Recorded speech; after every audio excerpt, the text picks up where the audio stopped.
আসসালামু আলাইকুম সুপ্রিয় শিক্ষার্থীরা, আশা করি সবাই ভালো আছো। এই ভিডিওতে কথা বলবো বেসিক ন্যারেশন নিয়ে। চলো শুরু করি। ন্যারেশন অর্থ হচ্ছে উক্তি। ন্যারেশন দুই প্রকার। নাম্বার ওয়ান হচ্ছে ডিরেক্ট ন্যারেশন বা ডিরেক্ট স্পিচ, প্রত্যক্ষ উক্তি। নাম্বার টু হচ্ছে ইনডিরেক্ট ন্যারেশন বা ইনডিরেক্ট স্পিচ, পরোক্ষ উক্তি। চলো এক্সাম্পলের মাধ্যমে বিস্তারিত আলোচনা করি। Runa said to me I went to school yesterday. এই সেন্টেন্সটা হচ্ছে আমাদের ডিরেক্ট ন্যারেশন। আর ডিরেক্ট ন্যারেশনের দুটি অংশ থাকে, একটি হচ্ছে রিপোর্টিং ভার্ব, আরেকটি হচ্ছে রিপোর্টেড স্পিচ। ইনভার্টেড কমার মধ্যে যে অংশটুকু রয়েছে এই অংশটুকু হচ্ছে রিপোর্টেড স্পিচ, আর ইনভার্টেড কমার বাহিরে যে অংশটুকু রয়েছে এই অংশের ভার্বের অংশটুকু হচ্ছে রিপোর্টিং ভার্ব।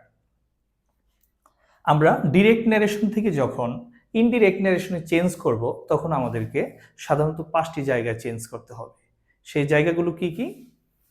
নাম্বার ওয়ান হচ্ছে reporting verb, number two comma and inverted comma, number three person, number four tense, number five হচ্ছে ওয়ার্ডস।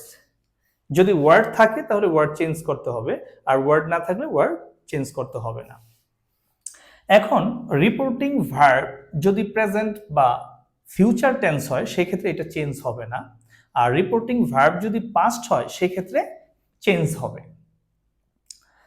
এখন এই রিপোর্টিং ভার্বটা যখন পাস্ট হবে তখন আমাদের যে চেঞ্জ হবে সেই চেঞ্জ করার জন্য আমাদেরকে ইনভার্টেড কমার মধ্যে যে সেন্টেন্স থাকবে সেই সেন্টেন্স অনুসারে চেঞ্জ করতে হবে। অর্থাৎ রিপোর্টেড স্পিচের মধ্যে সেন্টেন্সটা যদি অ্যাসার্টিভ হয় তাহলে এই সেড টু এর পরিবর্তে আমাদের টোল্ড বসবে, আর যদি ইন্টারোগেটিভ সেন্টেন্স হয় সেক্ষেত্রে আস্কড বসবে, আর ইম্পারেটিভ সেন্টেন্স হলে আমাদেরকে অর্থ অনুসারে অর্ডারড, অ্যাডভাইসড, রিকোয়েস্টেড এগুলো বসবে। আর যদি অপটেটিভ সেন্টেন্স হয় সেক্ষেত্রে সেড টু এর পরিবর্তে প্রেড বা উইশড বসবে। আর এক্সক্লামেটরি হলে এক্সক্লেম টু জয়, আনন্দ বুঝালে, দুঃখ বুঝালে সরো, বিস্ময় বুঝালে ওয়ান্ডার বা সারপ্রাইজ এগুলো বসবে। আচ্ছা, নাম্বার টু হচ্ছে আমাদের কমা বা ইনভার্টেড কমার যে চেঞ্জ, সেটা হচ্ছে অ্যাসার্টিভ সেন্টেন্স হলে অপটেটিভ হলে এবং এক্সক্লামেটরি হলে দ্যাট বসবে, আর যদি ইন্টারোগেটিভ সেন্টেন্স হয় সেক্ষেত্রে আমাদের ইফ বা ডাব্লিউএইচ ওয়ার্ড বসবে। যদি অক্সিলারি ভার্ব দ্বারা শুরু হয় তাহলে ইফ বসবে, আর ডাব্লিউএইচ ওয়ার্ড থাকলে তাহলে ডাব্লিউএইচ ওয়ার্ড বসবে। আর যদি ইম্পারেটিভ সেন্টেন্স হয় সেক্ষেত্রে আমাদের টু নেগেটিভ হলে নট টু, আর যদি লেট দ্বারা প্রস্তাব বোঝায় সেক্ষেত্রে দ্যাট বসবে। আচ্ছা, তারপর হচ্ছে আমাদের নাম্বার থ্রি যে পার্সন চেঞ্জ। পার্সন হচ্ছে ফার্স্ট পার্সন হলে ফার্স্ট প্লেস, সেকেন্ড পার্সন হলে সেকেন্ড প্লেস এবং থার্ড পার্সন হলে কোনো চেঞ্জ হবে না। নাম্বার ফোর হচ্ছে টেন্স।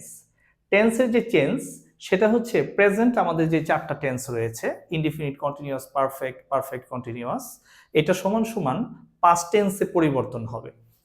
আর ভার্ব টু পাস্ট ইনডিফিনিট হলে পাস্ট পারফেক্ট হবে, পাস্ট কন্টিনিউয়াস হলে পাস্ট পারফেক্ট কন্টিনিউয়াস টেন্স হবে, এবং শ্যাল বা উইল থাকলে উড বসবে। যদিও শ্যাল ইকুয়াল টু শুড বসার কথা, কিন্তু উড বসালে বেটার হয়। আর can equals to could, may equals to might এবং মাস্ট ইকুয়াল টু মাস্ট বা হ্যাড টু তে চেঞ্জ করা যায়। আচ্ছা, নাম্বার ফাইভ হচ্ছে ওয়ার্ড। ওয়ার্ড ইয়েস্টারডে থাকলে দ্য প্রিভিয়াস ডে, নাও থাকলে দেন, কাম থাকলে গো, দিস থাকলে দ্যাট, এরকম বেশ কিছু ওয়ার্ড রয়েছে, তোমরা যে কোনো গ্রামার বই থেকে দেখে নিতে পারো। তো চলো আমরা এই ডিরেক্ট নারেশনটা চেঞ্জ করি। Runa said to me I went to school yesterday. তাহলে আমাদের এখানে নাম্বার ওয়ান চেঞ্জ হবে সেড টু। রুনার জায়গায় রুনা থাকবে, সেড টু এর পরিবর্তে আমরা কি বসাবো? যেহেতু I went to school yesterday এটা অ্যাসার্টিভ সেন্টেন্স, তাই আমরা সেড টু এর পরিবর্তে এখানে টোল্ড বসাবো। দেখো অ্যাসার্টিভ সেন্টেন্সে রিপোর্টিং ভার্বের জায়গায় সেড টু এর পরিবর্তে টোল্ড বসে। তারপরে আমরা মি বসাবো। নাম্বার টু চেঞ্জ হচ্ছে আমাদের কমা এবং ইনভার্টেড কমা। তাহলে I went to school yesterday এটা অ্যাসার্টিভ সেন্টেন্স হলে আমাদের কমার জায়গায় দ্যাট বসবে, তাহলে আমরা এখানে দ্যাট বসিয়েছি। নাম্বার থ্রি হচ্ছে আমাদের পার্সন চেঞ্জ। তাহলে আই হচ্ছে ফার্স্ট পার্সন, আই হচ্ছে ফার্স্ট পার্সন, তাহলে ফার্স্ট পার্সন হচ্ছে ফার্স্ট প্লেস, অর্থাৎ রুনা হচ্ছে এখানে ফার্স্ট প্লেস আর মি হচ্ছে সেকেন্ড প্লেস।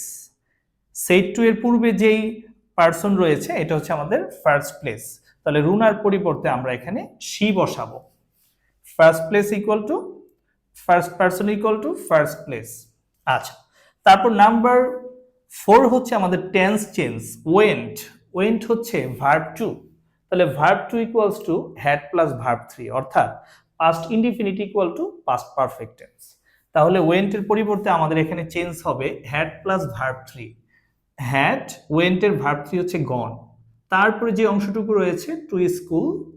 নেক্সট হচ্ছে 5 নাম্বার চেঞ্জ হচ্ছে আমাদের ইয়েস্টারডে ওয়ার্ড, তাহলে ইয়েস্টারডের পরিবর্তন হচ্ছে দ্য প্রিভিয়াস ডে।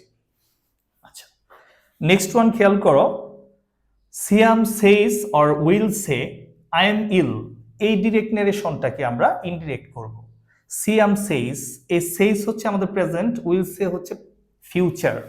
তাহলে প্রেজেন্ট বা ফিউচার হলে আমাদের রিপোর্টেড স্পিচের মধ্যে টেন্সের কোনো পরিবর্তন হবে না, শুধু পার্সনের পরিবর্তন হবে, এবং সেইসের পরিবর্তে সেইসই বসবে, উইলসের পরিবর্তে উইলসেই বসবে।